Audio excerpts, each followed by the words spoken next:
Okay, and we're live.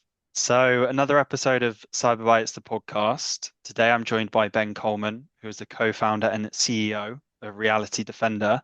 Great to have you on, Ben. How are you? I'm great. Thank you for the opportunity to join. You're welcome, dude. Yeah, looking forward to this chat. And where I like to start is rewind the clock. So, the first question, how did you break into the cyber world and the cyber ecosystem? I think like most folks who work within cyber and kind of larger security, we're just obsessed with this from a young age. So I've been obsessed with this since I was very young. You know, had all kinds of fun with different kinds of software and hardware-based hacking as a kid. Um, Studied economics and math in college and grad school. Interned at Google. Spent some time at Goldman Sachs working in cybersecurity and data science. Commercializing different types of technology Goldman built and doing some strategic investments and really supporting a lot of friends and folks who became friends who are building different types of solutions, whether it's within research or actually commercialized output to protect consumers and enterprises. Nice. And am I right in saying like your first startup was actually in the blockchain space, like re very early days of blockchain? It sounds like you've always had kind of a focus around almost protecting data across the companies. But can you talk to us around that and how that came about? Yeah, I tend to be a little bit early, sometimes abjectly way too early. Um, and I think it's like 2011 to, or maybe even earlier like that, started seeing things around blockchain, reminding your viewers that the first blockchain is, decades old. And there's still, I think, the Merkle key root is printed in the New York Times Classified. So, Bitcoin is not the first blockchain or the first distributed or non-distributed ledger. Um, and a friend and I kind of looked at politics, looked at our election system. In the US, we have a lot of good things and some things that are not so good. And we reimagine the world if average people were motivated and interested in politics, particularly around not voting on one of two, elderly people, but more along the lines of voting on every single issue. So it really speaking to direct democracy. There's a whole world of reasons to make direct democracy is dangerous. People could vote to bring back the Holocaust, horrible, scary. But we imagine a world where there are certain checks and balances so that folk can be incentivized to follow what's trending at each individual debate, vote in Congress, and individually vote. And we built it and launched it on a Friday, and on a Monday woke up with like 1 million followers or users on the platform. Wow. We'd hit a vein, and we ultimately were unsuccessful because while it was certainly very novel, our thesis was to disrupt elections. Um, and get people voted into Congress through a proxy and the majority survey in their district on every single issue. We learned very quickly you need a revenue model.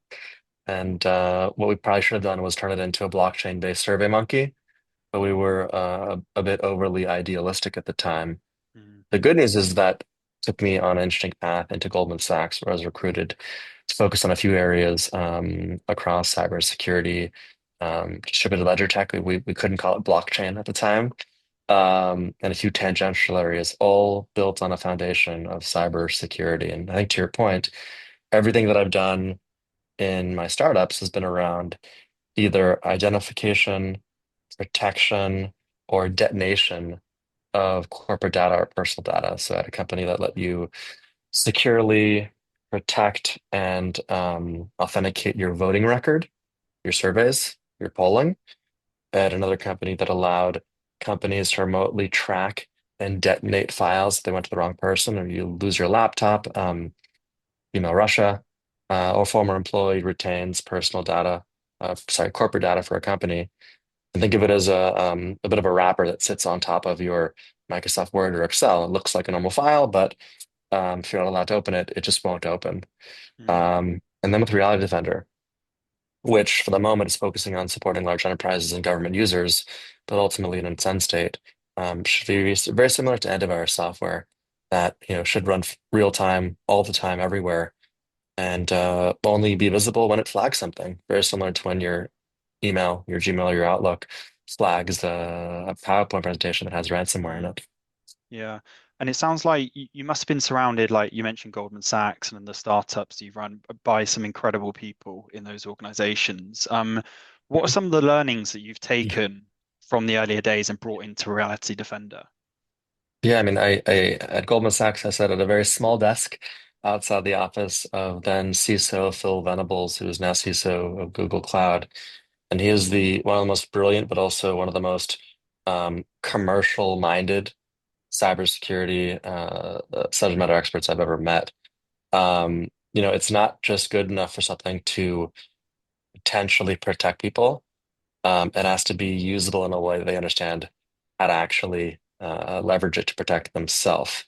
A good example is two-factor authentication. It just works. It's understandable. Multi-factor makes it even safer. But things like password managers, I've spent probably the last 2 years trying to get my elderly parents to use it and not, have my birthday be every single password for them. And for the viewers, it's not their password. I just can't get them to use it. And so the kind of the move toward different types of passkeys will make it kind of just work. Something we think about all the time, because even if we're selling it to large enterprises, we're ultimately selling to users that we call it an enterprise consumer. They have the expertise of an average consumer. They happen to work in a large organization, and they don't have enough time to learn a new product. What they do have enough time to is to use a new solution that solves an existing problem Mm. that they have day to day. Yeah, love that. And like you mentioned it earlier, you say it sounds like you get in the industries early. So you have like a sixth sense for predicting things and almost with deep fakes, right? Going rewinding 3 years, it was still early days there. Um, 5 years. Yeah, oh, is it we were five? Oh, way wow.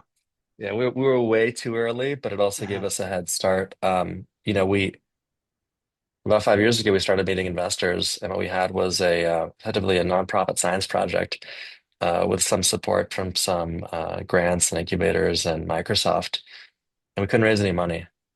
We had something like 200 meetings. 190 of them said no, or some explicitives about what are you doing. My wife included. She said maybe you should go back and work at a big bank, which is actually not as stable as the world might think. Um, we had probably 5-10% of our conversations say this is really interesting if you pivot it into NFT authentication. I think we all remember NFTs were big. We want to ask if you own any NFTs. Um, and then we had one investor saying, I know you want to raise X at Y. How about we invest A at B? And they were, a team of former founders who took a company called Brightcove public on NASDAQ. And they said, this is really, really interesting technology. It's a really great project. We're confident you'll figure out how to commercialize it. And ultimately, the best early stage investors, they're investing in the people, not the product, because the product will change, but the people won't. And I think that's what separates a lot of VCs. A lot of VCs aren't really venture investors. They're more bankers than venture investors. They're asking you for a model and for kind of proof points. The best investors are able to make pretty existential decisions with very limited information, and their KPIs are a lot earlier. Mm. And something that I learned myself in my early stage investing personally. Yeah. And it sounds like the vision, or maybe it stayed the same, but there's been changes in the business over the last 5 years, as you said, where having 200 Mhm. conversations and somewhat getting rejected because it might have been Mhm. too early in people's opinion. Um, how has that dynamic changed over the last 5 years up until today, where deepfakes are becoming like a very common thing, right? Ubiquitous. Yeah. Yeah, yeah, yeah. We just had a conversation with a name brand investor who said that he's finally decided that our evolution, our pivot is super relevant, and he's decided that we have the privilege of having him invest in us, or let's say him or her. I want to be a little more vague. And we said, we have not changed at all. We're doing the same thing we went out to do earlier. Now, there's a lot more public evidence of the need for what we're doing, but I think that this individual speaks to the challenge of a lot of investors who are much more, following the herd or looking at FOMO. Mm, Um, we certainly needed them earlier. We don't need them anymore. We're having investors come out of our ears, everybody reaching out to us. Um, and so, uh, it's phenomenal when someone's willing to um, give you a few million dollars.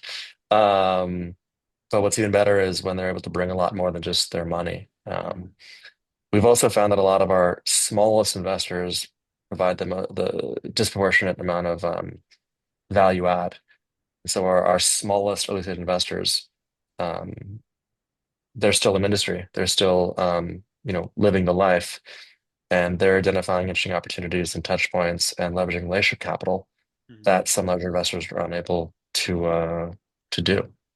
And I think it speaks to the fact that the kind of the portfolio challenge. For us, we have N of one, and a lot of big investors have N of 100. Um, and so kind of having that more existential decision making is pretty valuable. yeah, and moving on to Reality Defender, for those that might not have heard of you guys yet, can you just give a quick overview of what you guys are doing and the problem you're solving? Mhm. So what we're doing is, again, using the analogy of antivirus software, we're doing what's called inference, which is a probabilistic identification of different anomalies that we believe represent different generative AI. A lot of the ones you see online, you just Google and search face swap or voice to voice. You'll see, tens of thousands of tools that are effectively free, no regulations on them. Really weapons that can be purchased without a license. Um, and so what we're doing is probabilistic inference, given that, your voice, your face change with each codec conversion or compression. This we're using Zoom right now. It's doing a lot of, AI on the back end to dynamically compress our voices and our faces. What we're not doing is provenance. Provenance you could think of as watermarks and fingerprinting. There is a big push for watermarking. We saw a recent executive action from the Biden administration, which we commend that they're actually thinking about this issue. But it's also something that large tech companies are saying, just focus on provenance, fingerprinting, watermarks, live within our walled garden. Nothing bad happens. Don't look over the wall.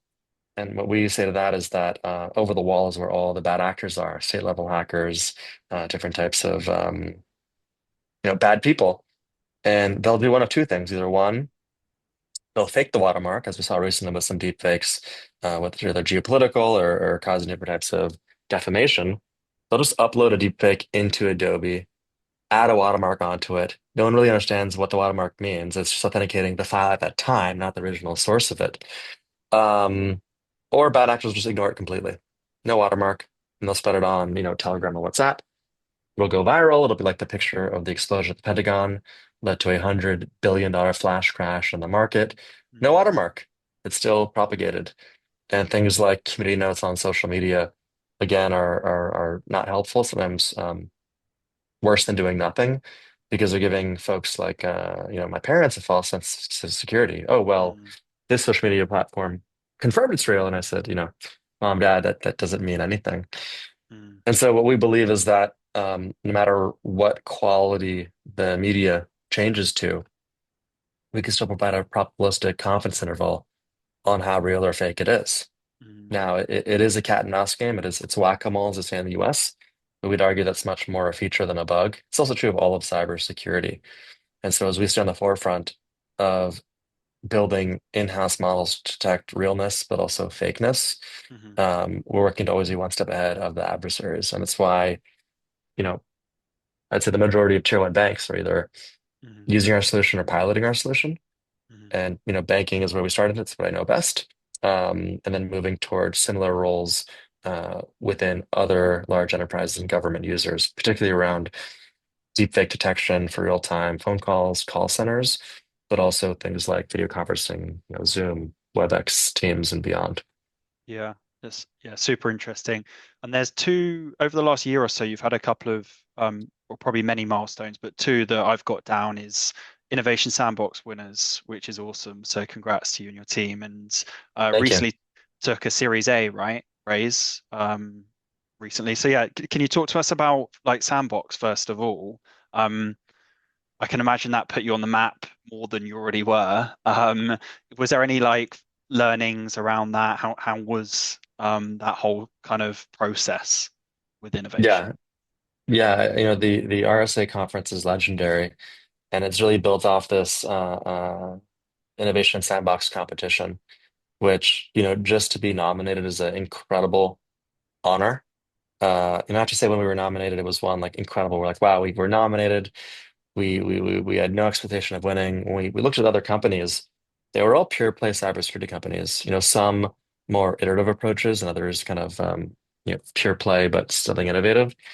And as one of my colleagues said, we saw only ducks and we don't quack, because we are out of left field. We're cybersecurity applying to AI, not the other way around. And so, you could think of us as something interesting and innovative, but we were almost certain that we had no chance given the fact that everybody else was firmly within cybersecurity. Um, when they announced the final two, and one of them was pure play, one of them was us, then we said, "Oh my goodness, this is amazing! Maybe we're gonna win." Looking back, everyone we spoke to mentioned to us that it seemed obvious we were going to win. We commend them for their confidence. Um, but I'd say, even just being a finalist is transformational to any company. If you just look at the history of finalists, they've all gone to incredible things. Winning is a whole kind of power law above that. And, everyone we connected with afterwards, they all knew of us because we've certainly been in the press as something really exciting and novel. But at that time, it was either A, the deepfake metrics weren't there, or B, nobody's willing to talk about it.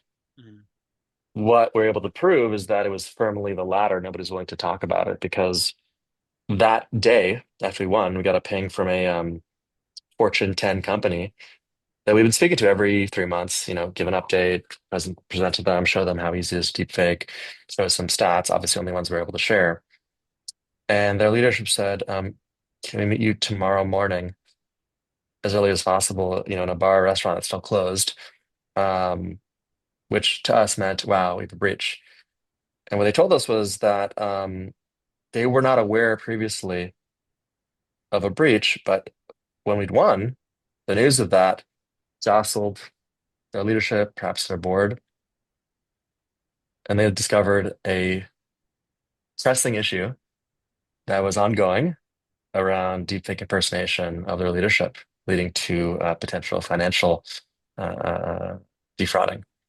Um, and that was, really scary, but also really interesting to really realize that organizations weren't quite as comfortable internally to even share this is happening. mm, Obviously they have headline risk issues, they want to create SLAs, but the fact that it's happening to every single company. And mm, again, our thesis from the very beginning was just that with the expansion of AI, it can be used for good things, solving for creativity, solving for productivity, inventing a whole new world of medicine and business. But in this very small edge case, the risks are, exponential. mm, Um, if bad actors can try and hack a million people at the same time instead of one at a time, they're obviously going to do it. We say that AI generated fraud is equal opportunity. It does not discriminate mm, color of your skin, language you speak, region you live in. So anyhow, to sum it up, RSA really evangelized not only Reliant Defender, but also this new industry vertical that we're creating mm. and, hopefully leading for a long time. Yeah, that's awesome. And what types of media does your solution actually address? We are multimodal, so we focus on both asynchronous and real-time audio and video, but also images. Hmm. We do have a text module. We don't really advertise it because, LLMs are so fundamental to most businesses. So just the fact that it's there is not as much of an indication of fraud as other modalities. But we are seeing organizations leverage as a back-end integration into other front-end solutions. So, for Mm, example, um, platforms that are scanning emails, like certainly the degree of LLMs is an indicator into a fraud engine, or just first thing that might be spam yeah. or a scam. So our solution is multimodal audio, video, images, and text. And we serve it up into a scalable API, which can be deployed anywhere on-prem, our cloud, a client cloud, edge, and we recently announced on device at Money Nice. 2020. Excuse me. And we also have a web application that's meant for more a incident response team. or a kind of mid-level or junior person who works in fraud or a KYC. And Hmm. that way they could just drag and drop media. And again, asynchronous media, if it was real-time and user API, Yeah. they can get different visualizations of anomalies. Yeah, very cool. And how do you and your customers actually like metric this? Because I imagine you can't say for sure something's 100% suspicious or a fake. What sort of Mhm. criteria do you use? So I guess the question what you're asking is like, how do we prove our efficacy across, true versus false, positive, and negatives? Right. Typically, what we'll do with really every enterprise client is we'll do a POC, and even before that, we're happy to offer a limited POV, proof of value. And in that, either we will help them create a data set, or they'll look to a professional service organization, perhaps an Accenture, an IBM, or a Booz, who all invested in us, but also KPMG or Deloitte or PwC, and they'll create a robust data set of both real and AI generated media, in the tens of thousands or hundreds of thousands, across images, video, audio, typically, and they'll test our solution. We could do the test in an afternoon, in an hour. Well, actually, in minutes. We will not know the answers to the exam before the exam, and they will compare the ground truth to the results from our solution. I could give you our marketing jargon that we're, in the high 90s in percentages for accuracy, precision, and recall, but that might just sound like marketing. What I'll say is for clients, for example, a top five global bank, we have a less than 0.2% false positive rate, which is really what Wow. matters. So we're clearly, for this bank's example, they've been able to prove we're, over 99% in terms of efficacy Hmm. on real-time media. For that example, it's real-time audio for call centers. That's very cool. And I know we're coming up to time. I feel like there could be definitely a part two to this, Ben, because there's loads more I'd love to ask. But as a final question, what steps can businesses take to help mitigate their deep fake risks? Stefan, if we were speaking about this a year ago, we'd go through all these examples, what to look for what we now call cheap fakes. And cheap fakes are still causing a lot of issue. So the ones that perhaps you or I would recognize something just looks strange. They're causing a lot of fraud, anyways, even if you and I think they're obviously fake. But just in the last 6 months, deepfake technology has come so far um, that even the PhDs in our team, the experts, can't tell the difference. The old phrase, seeing is believing, doesn't work anymore. And it kind of speaks to the need of using AI to detect AI. The technology to generate deepfakes has come so incredibly far that, on our next call, I can show up as you. We do live demos where I will show up as you, Mm, your face, your hair, your nose, your voice. Um, the challenge right now is that it's only really being used at that high quality to depict, leadership, C-suite, and companies, but also leadership within government as well. But it's getting so inexpensive, and the tools are getting so available that we actually expect real-time, face-to-face, video-based fraud live to eclipse real-time audio fraud. And audio fraud right now is the biggest vector for financial fraud across the mm, industry, given the amount of voice and phone calls are used to, execute wire transfers and password resets and identity verification. Companies that have really come to battle the last decade in saying your voice is your password, just don't stand a chance against deepfakes. But for ours, all we're doing is, helping companies detect whether it's real or fake. We're not doing any provenance. We're not saying that Stefan is Stefan. We're saying is that even if Stefan's name, voice, address, personal data, social security number all match real, well, that voice or that face is AI generated or manipulated. And you could ignore all the other insights you're getting from other vendors. But it kind of speaks to the fact that this is a perimeter solution. No single product is universally solving the problem. But we appreciate the opportunity to partner with other companies and also obviously to join and connect with your listeners today. yeah. Well, Ben, it's been a pleasure to have you on. I know we're at time. Yeah, I'd love to do a part two because there's loads more. I'm sure the listeners would love to learn, and I would. But again, thank you for coming on. Excellent. Thank you again. Take care. Cheers, Ben. Thank you for listening. If you've enjoyed today's show, please like and share with your friends and colleagues, as this is really important for the show's reach. If you'd like to be our next guest or are interested in Aspiron Search's staffing solutions, please get in touch directly with me or reach out to us via our website www.aspironsearch.com.